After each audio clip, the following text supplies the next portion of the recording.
gentlemen, today we are finally going to take a look at my entire Star Wars video game collection. Or at the very least, my physical Star Wars game collection. We're going to be going from earliest to latest, or we're going to at least try to have some semblance of order. Now, the very first Star Wars game that I would ever play would be Dark Forces 1. In fact, this is my original copy that was required back in the 1990s. And you can also tell that by the fact that that disc is, it's kind of had some country miles put on it. Dark Forces 1 really was one of my favorite games back in the day. This wasn't a game I just played last year and thought it was the greatest thing ever. From a 1990s perspective, or an early 90s perspective, I should say, this thing was revolutionary. Coming off of Doom and having a game with a legitimate story, it was really something that hadn't been seen before. I vaguely remember thinking it as being like playing a movie. It was that bloody good. Now, my next Star Wars game would actually be on the Nintendo 64. And that, of course, would be Star Wars Shadows of the Empire. This, of course, is my original copy, and I've tried to keep it in some semblance of not being too torn up. I remember having to save up for about 3 months to get the $50 necessary to procure this game. This was actually bought used, and it was still pretty expensive, because Nintendo 64 games were not cheap. One thing that many don't remember is that some games had a variable price back then. A game like this might cost $10 or $20 over like your generic game cost just because of what kind of technology was put into it. Shadows of the Empire was one of the games that I could not wait to play. I'd like go into the game shop like once a week just to look at it as I was saving up the money to actually, play it. One of the things that's interesting about being a kid is like a lot of these games do become, or at least back then they did, kind of legendary because you have to wait so long to finally play one because you can't just go out and buy it because you don't have a job. And so like my mind would just conjure up all these different thoughts and I'd imagine all these different levels in this game. When I finally played it, it was like one of the best games I'd ever played. The controls are really good on the Nintendo 64. Yeah, the graphics could look better. The PC game looks a little better than this, but still, for the time, it looked okay. I used a RF adapter with my N64, so there's no way it could have looked that good, and I played it on a 20-inch tube TV. The story is actually remarkably good, even in the N64 version. In fact, there's a bit more story in this than there is in the actual PC version. This is where the Nintendo 64 just used, like comic panel cutscenes. In fact, you got to see Harrison Ford rendered. I thought that was really cool because as a kid and as an adult as well, my favorite Star Wars character was, of course, Han Solo. The next Star Wars game, I'm not entirely sure the timeline after that. I'm going to go through the N64 games and move right on to Episode 1 Racer. This is going to be reviewed later in the year. I'm not sure if I'm going to do the PC version or this one. I'm probably going to do this one, since I have a HDMI upscaler for my N64. I still remember this, too. What ended up happening is I saved up some money to get a Star Wars game from my Game Boy. I was going to get Empire Strikes Back, but my grandfather was there and he's like, hey, if you wait a week, I'll actually put some money with yours and we'll get you, and these are your exact words, a real game. And you know what that real game was? This. And this is a real game. A lot better than the Game Boy version of Empire Strikes Back, I'll tell you that much. This is the first racing game I actually liked. As a kid, I did not like racing games because I would lose all the time. I still remember the very first day that I played this game.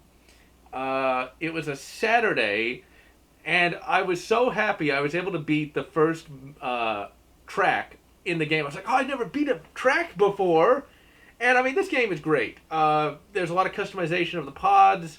There's a lot of different racers you can choose from. The controls are just spot on the N64.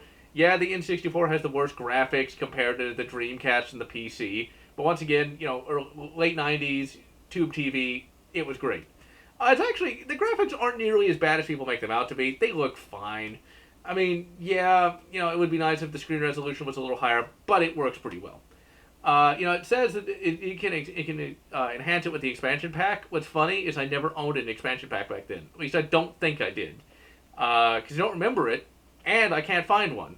If I had owned one, I think I'd still have it, because I was able to find my Rumble pack and my memory card, but I can't find the expansion pack, so I can only assume I didn't own one back then. I thought I did, but evidently I didn't. Even the box looks pretty good. I mean, Watto actually kind of looks pretty cool here, and Watto is one of the most annoying Star Wars characters in general.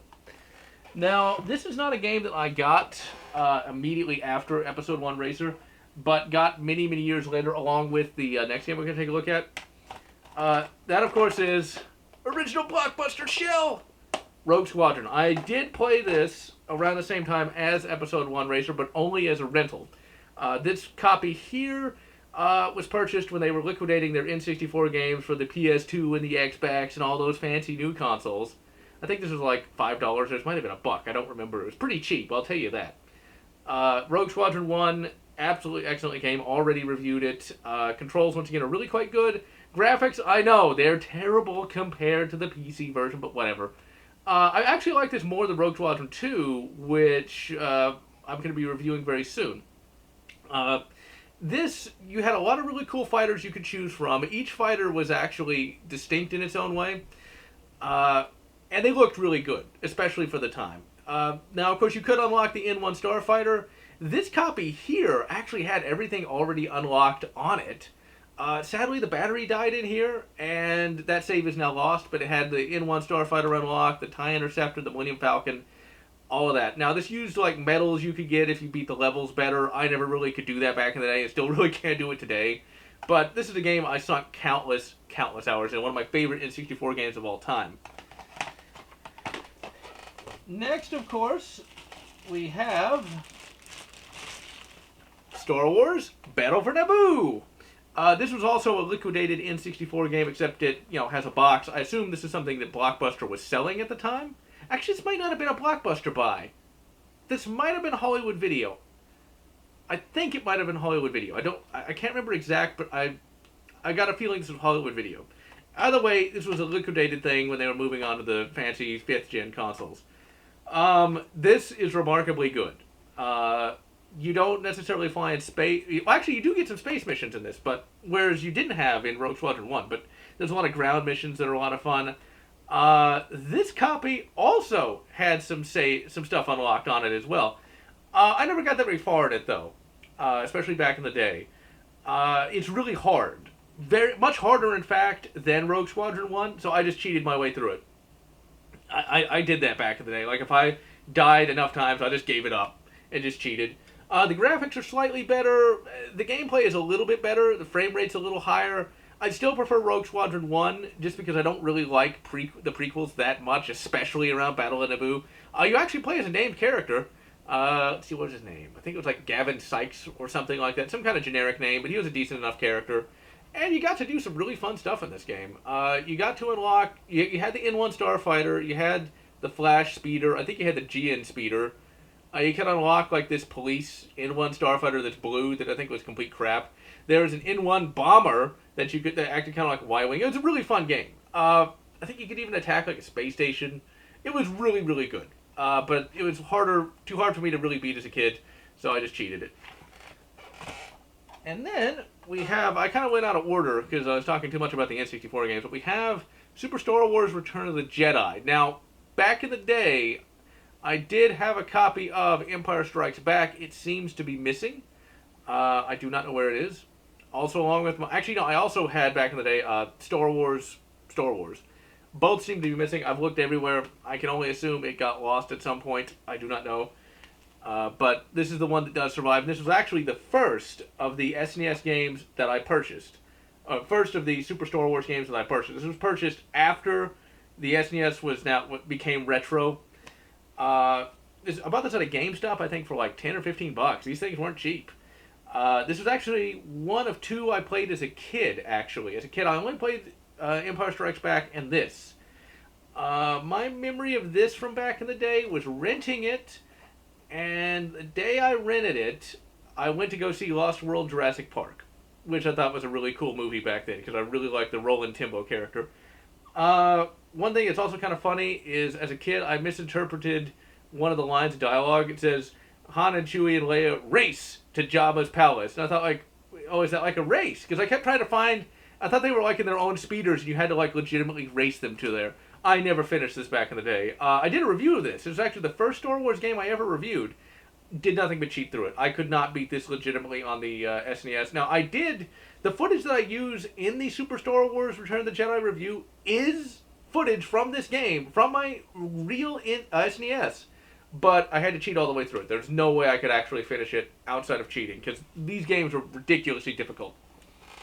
Alright, going back to PC, we've got my somewhat ragged copy of Jedi Knight 2. No, not Jedi Knight 2.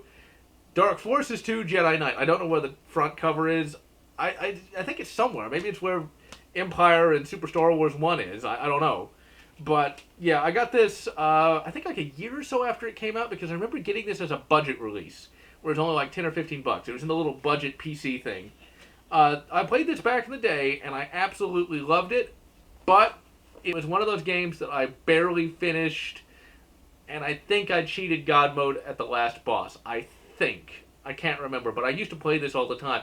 What I would do back in the day, if a game was really tough, I would try to finish it, and I usually would, but when I would go back to play it, I would just cheat all the way through it. And sometimes I would just cheat all the way through it anyway. Absolutely excellent game. Graphics are vastly superior to Dark Forces 1, although, when I say that, at the time, I thought they looked worse, because I thought the 2D art looked better than the 3D. The 3D graphics have aged terribly. Getting this thing to run is not easy today, but it's still just as good as the later Kyle Katarn games. In fact, I'd say the story's a little bit better, because the FMV cutscenes, man, if I thought playing Dark Forces 1 was like playing a movie, this is like really playing a movie. This is like the legit sequel to, Return of the Jedi. The guy playing Kyle Katarn, I swear, is trying to do a William T. Riker impersonation, because he looks kind of like Riker, he acts kind of like Riker. There's no problem with that, because, well, William T. Riker's pretty cool. Alright, so, now we're going to go way out of order and just go through the PC games here. We, of course, have... Actually, let me try to do this a little better. Here we go. Here we have Jedi Knight 2, Jedi Outcast. I initially played it on the Xbox, and then I sold my Xbox games, and I rebought some of the games on there that I really liked for the PC. This is my original copy from, I think, around 2005. I think this was another budget release. I do remember it did come in one of the small PC boxes. This is another excellent game. Better graphics than Jedi Knight 1, as you would expect. Story is still really quite good. Voice acting is a little all over the place, but still a lot of fun. I did a 40-minute review of this thing. Excellent game. Highly recommend it. Lightsaber combat is pretty much second only to Jedi Academy. Now, this game is where, Star Wars really hit, like, its peak. Kyle Katarn is no longer the main character. He's the mentor to the main character. I thought that was really cool back in the day. Now, I did not initially play this on PC. I played it on the Xbox. I rented it first, then I bought it, and I remember during the summer of whatever year that was, listening to the radio, back when the radio actually was worth listening to, and playing that game with bots multiplayer. It was really a great deal of fun. The story's great, the saber combat has been tightened up, the ability to choose your own character was really cool. I actually played it shortly after Knights of the Old Republic, so it's like, it's just like that, even though it's not even close to the same game, but I was thinking like that at the very least. Very definitely stayed the test of time. I remember getting this game shortly after this version here, shortly after I sold my Xbox games. I remember asking my mother for it. She was like, how much does it cost? So it was like $10, because by this point this had already been out for many, many years. So, got that one. Oh, one of the cool things you can do is you can use a cheat code to get a Sith sword. And that is pretty bloody awesome. Also, this is another one of those games where I primarily use cheat codes to actually complete the game, because it's that tough. Let's see. We're going in order of what's on the shelf right now. What we have here is Episode 1, The Phantom Menace. I did own this back in the day. I played it on my grandfather's laptop, and it was back in the late 90s, if you spent a lot of money on a computer, you were kind of an idiot, because it would be obsolete like the next year. Now, my grandfather got this laptop as like a perk from work. Hey, that rhymes, because I got the time. Like a perk from work, and so it was a really high-level computer in like 1997. But by 98 or whenever this game came out, basically the lightsabers were rendered as nothing but rectangles. It did not look good. I never beat this game either. just because it was pretty tough. I remember I got to Jabba though, and I remember like Jabba shows up in this game and he tries to kill Qui-Gon, and I remember like trying to beat that. When I was kind of cocky at first, because like, well, Jedi should be able to take on any kind of gangster. So it's like, if you mess with the best, you die like the rest. Yeah, I died a lot in that. I don't think I ever made it past Jabba. Actually, no, I did make it past Jabba, but I don't think I ever got off Tatooine because I couldn't figure out where to go. It's a surprisingly good game, actually. The graphics, if you play it on a real computer, not something that renders everything like it's a bloody box, the graphics are pretty good. The gameplay's pretty good. It actually makes the Phantom Menace not as horrible. That's my review. It's not as bad as the actual movie. Next, we have Star Wars: The Galactic Battleground Saga. I remember actually looking for this at a GameStop, and somebody thinking it made the mistake that I was looking for Battlefront 1. I got this off of Amazon around 2006, I want to say. This is back when I used to just go on Amazon and try to look for games that I might want to play that were cheap. And this is one of them.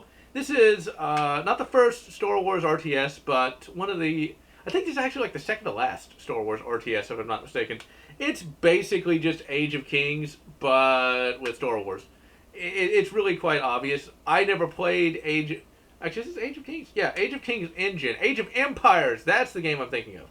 This is basically Age of Empires 2, but with Star Wars. I did not play Age of Empires 2 back then, but when I finally did play it... around 2013, I think.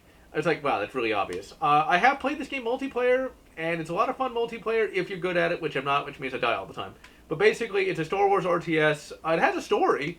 The story is actually not too bad, but I don't think I ever really got anywhere in it. I think I played like 1 or 2 maps of it. I primarily just played the skirmish and just like set up like a million IG-88s to like attack some like clone recruits.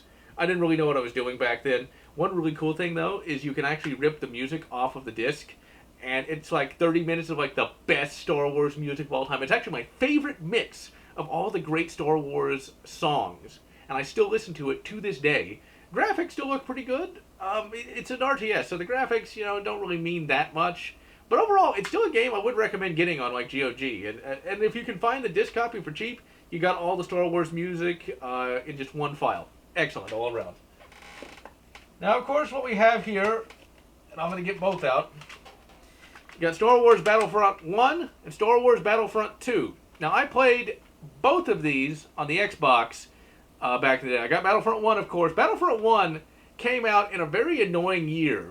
Because remember, when you're young, you don't have a job, so you can't just go out and buy a game. So this came out the same year as Halo 2 and Doom 3. And this is the one I got last. Because I had to get Halo 2, because Halo's the greatest ever, man! Halo 2 was garbage. But I know people don't agree with that, so if you like Halo 2, fine. I'm not going to validate you, though. Then I got Doom 3, then I got this. This is a game I played, like, years worth. Because it's that bloody good. In fact, I like it a little more than Battlefront 2 in some respects, because you can go prone in this. You can actually command the AI bots. I like the AA turrets in this a little bit better in the Best of Platforms level. This is basically just Battlefield 1942, but with Star Wars, and is a little bit better. This came out before Revenge of the Sith, so you're still fighting as Phase 1 clone troopers. The graphics look pretty bloody good. Overall, it's just an extremely fun game. Absolutely love it. Then, of course, you have Battlefront 2. This was pre-ordered, of course, the Xbox version, which I have, which I'll show in a moment. In fact, I'll show it now. There we go. So, I pre-ordered the Xbox version, and I remember getting done with school and just heading over there like at 7 o'clock and getting it, just throwing it in the Xbox and just playing it for hours. Like, staying up playing it because it was that bloody amazing. It did improve on some aspects of Battlefront 1, had more maps, had space and everything. In fact, I remember the commercials for it, where it's like, now you can finally fight in space! And I'm like, well, you can already fight in space in TIE Fighter and X-Wing, but whatever. Still a lot of fun. Graphics were a little bit better. You had the Phase 2 clone troopers, but you could still play as the Phase 1 clone troopers in certain places as well. I actually did finish the story campaign for this. I actually played it all the way through. And it was really tough, but I had a lot of fun with it. And one thing I did miss about Battlefront 1 is I actually did play Galactic Conquest on this once, It was really cool because if you play as the Empire, you eventually can unlock the Death Star 1. You can just start fucking vaporizing planets. A lot of fun. I got the PC version after I sold all the Xbox games, and the PC version is better because you got mods and things of that nature. But there are some things about the Xbox version that are a little bit better. You can have 991 points in Space Assault, whereas this only has like 350. The menus are better in this, whereas this is just some kind of dull gray thing. Still, though, whatever version you play, it's quite good. Alright, now let's take a look at these. We, of course, have Star Wars X-Wing, the collector's CD. And yes, I lost the jewel case at some point in the intervening however many years it's been. In fact, this is an old Office Depot case. But, as you can see, there's the disc. This is the 1995 re-release, if I'm not mistaken. No, I'm not seeing any copyright dates on this. But it's for Windows 95 or 98. It worked fairly well under Windows 98. Unfortunately, I tried to play this on XP, and it works decently enough, but it was hard to get working even on that. Basically, this is a space sim.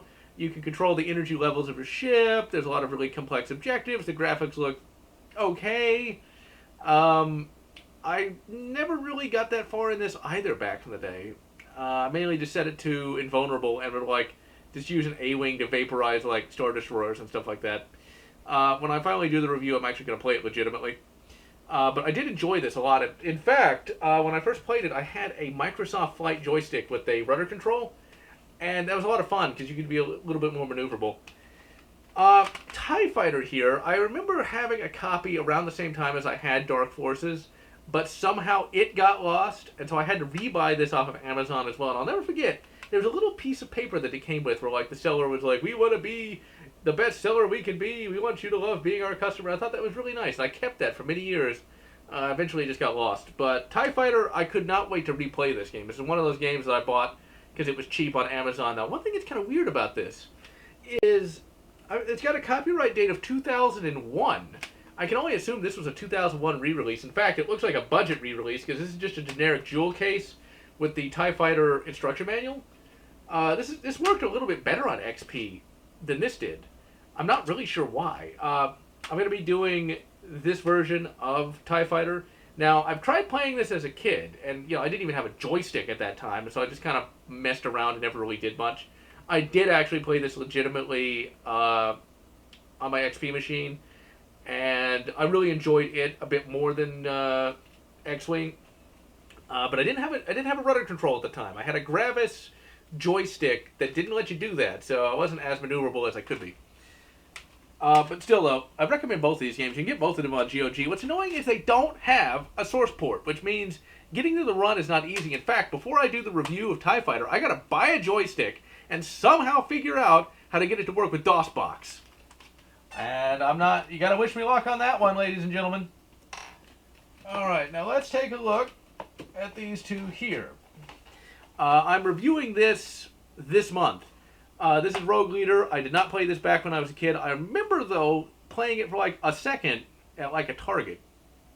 I got this in 2008, and I mentioned in the review I never got off the first level. I didn't. I couldn't find the exhaust port, and eventually I just thought it was bugged and moved on to my 360 games. Still quite good. Not as good as the first game, though, at least in my opinion.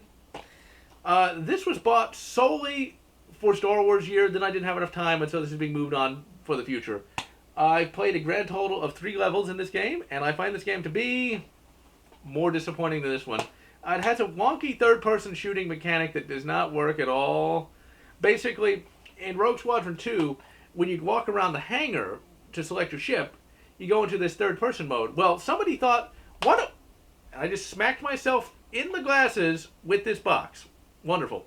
Somebody thought, why not turn that into a gameplay style and make it a third-person shooter? Yeah, it's not very amazing. Picked this up off of eBay for like $12. This does not hold its value, thankfully. Alright, let's move on to the PS2 games. That's the problem when you got so many Star Wars games. Actually getting it out is not easy. There we go. Alright, so we got the PS2 Star Wars games. We've got Star Wars Bounty Hunter. I knew this existed back in the day, but I didn't have a PS2 at the time, so I couldn't play it. Then around 2005, I was finally able to play it, and it was excellent. Initially, though, all I had was the disc. I was at a GameStop, and they had, the Bounty Hunter box. I was like, hey, how much for just the box? And they just gave it to me for free. This is a third-person shooter where you play as Jango Fett. It's definitely stood the test of time. Really recommend it. Then, of course, I've already reviewed this as well. Then we got Revenge of the Sith, already reviewed. This is a very good movie tie-in game, actually. There's a lot of different gameplay styles. It's kind of like Star Wars meets Devil May Cry. Really quite fun, actually. My initial copy of the game was, once again, just the disc.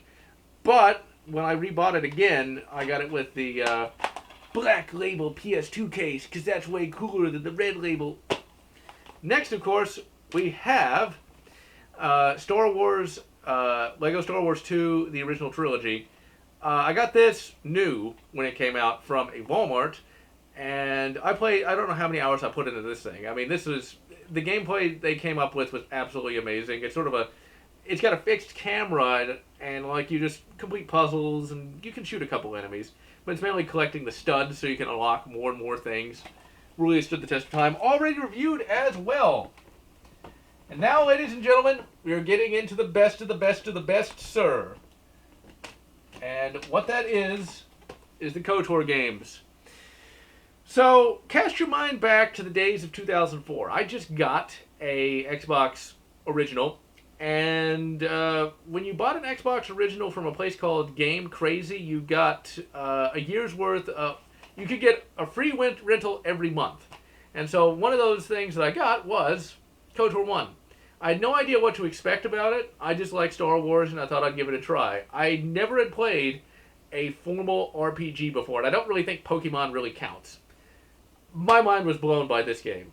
The story, the fact that you could really get into the character of, well, your character, don't want to spoil it. This is not my original copy. I sold it, stupidly enough, with all my Xbox games. What I had wanted to do, though, is my initial Xbox started to die, and I got another Xbox, a refurb, from GameStop. Don't ever get anything from GameStop. Ugh. But I didn't know that at the time. It's actually kind of funny. That year I decided to do that. The Xbox 360 had come out, and so I'd been saving up for that. But I eventually decided just to use the money that I had to buy one refurb Xbox and one refurb PS2. I kind of shocked the guy with that, but I saved up, and I got both. I still have that fat PS2, but I sold that Xbox.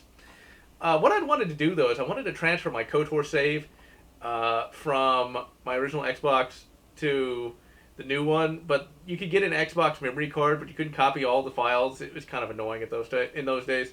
Ultimately, though, KOTOR, one of the best RPGs ever made, has not aged at all in my estimation.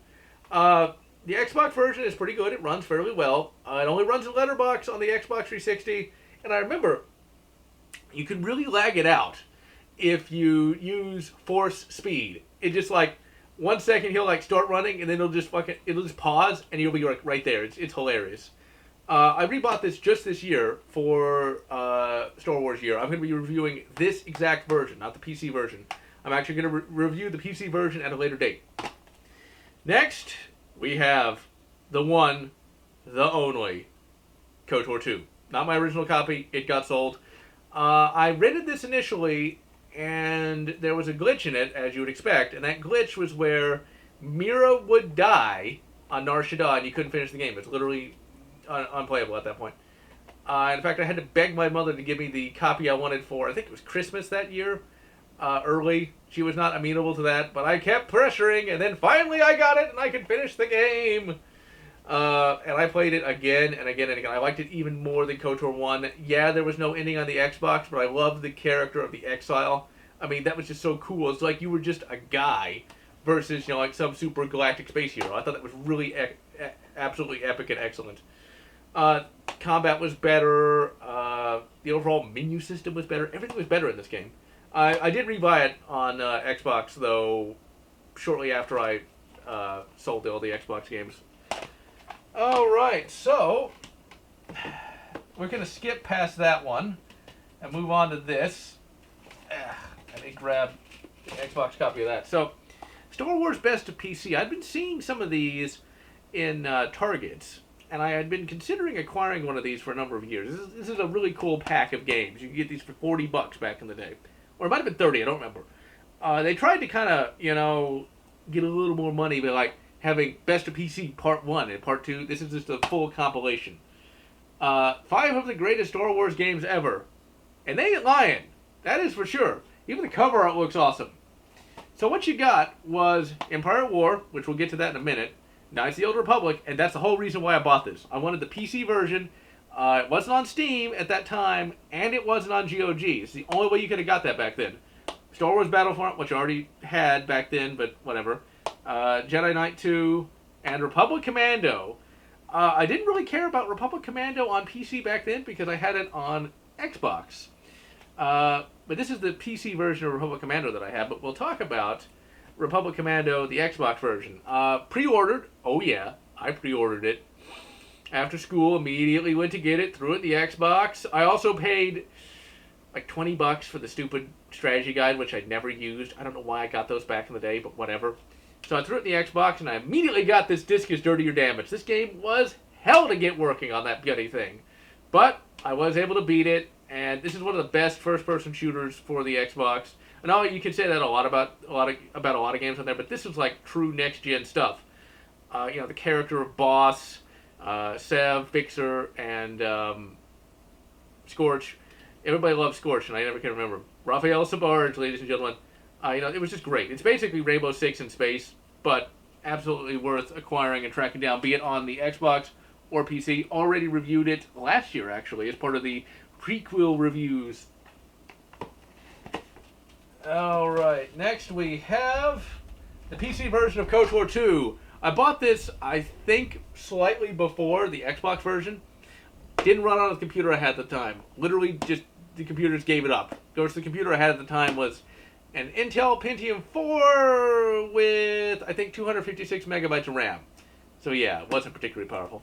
This is the original disc copy, and I'm so happy to have it too, just because I love KOTOR 2 that much. Let's see. Now, of course, we have Star Wars Empire at War Gold. I got this around 2007. I remember seeing this, a trailer on it on a channel called Spike TV during their Video Game Awards thing. I wasn't that excited about it. I didn't really care, because it was like, oh, it might be a new Battlefront game. It wasn't. But I finally did pick it up in 2007. I got this along with Dawn of War 1, the Platinum Pack. I got both of those games for my then new Gateway laptop. Oh my god, with the dual-core processor and 2 gigabytes of RAM. Oh, that was like the greatest thing ever. And it had a 160 gigabyte hard drive. I mean, like, it's like a supercomputer, man. This ran well on it, actually, remarkably well. This is another Star Wars RTS. It's much less tedious compared to Galactic Battlegrounds. This is also the RTS I played the most. I played this online countless hours. I've modded it. I stopped playing it around 2013, but prior to that, I'd modded it with new ships, new factions. Yoden was a map maker who made a lot of really cool maps for this. Played through the story campaign, Galactic Conquest, all of that. I put countless hours into this thing. Absolutely love this bloody game. And they're still making mods for it, which I think is just amazing. There's graphic mods for this. Really, this is one of the best of the Star Wars RTSs. Alright, ladies and gentlemen, we saved the least for last. Oh, dearie me, ladies and gentlemen, have we saved the least for last. And of course we have. I'm sure many of you have seen it, wondering when I was going to get to it. Oh dear, ladies and gentlemen. Star Wars Connect. Oh. That's what I say about that. So, basically, this is how far Star Wars had fallen around that time. I suppose it might have been a good idea, but even if the Connected worked, I still would have hated it. It's nothing but a collection of mini-games. It's often lambasted, and rightly so, because it doesn't work right. But it's really just a collection of mini-games where you, do this to move a lightsaber. There's a pod racing thing that doesn't work well. There's that Rancor thing that no one cared about. The most infamous thing about this is the dancing thing, where they had this horrible song called Solo, You Gotta Get the Princess. It's like, oh my god. To think, all of that, all of it, led to this piece of crap. Ultimately, ladies and gentlemen, that is my entire Star Wars physical media collection. Actually, I will take that back. That's the entire physical media collection I could actually find. There's still a couple games missing, but I decided to wait to do this until I found TIE Fighter, because TIE Fighter, I think, is a quintessential part of my collection. But ultimately, that is my Star Wars physical media collection. To say the least, I'm a big fan of Star Wars, and I've always been a big fan of the Star Wars games. They really pushed the envelope in terms of complexity, in terms of story. I mean, they're just some of the best games in general. And thankfully, you can get most of these on GOG and Steam, and I highly, highly recommend checking them out. And so, I am GeneralLotz, wishing you good Shadows of the Empire, and good Rogue Squadron, whatever makes you happy. If you enjoyed this video, please consider subscribing, and if you can, please consider supporting me on Patreon so that I can continue bringing you this awesome content.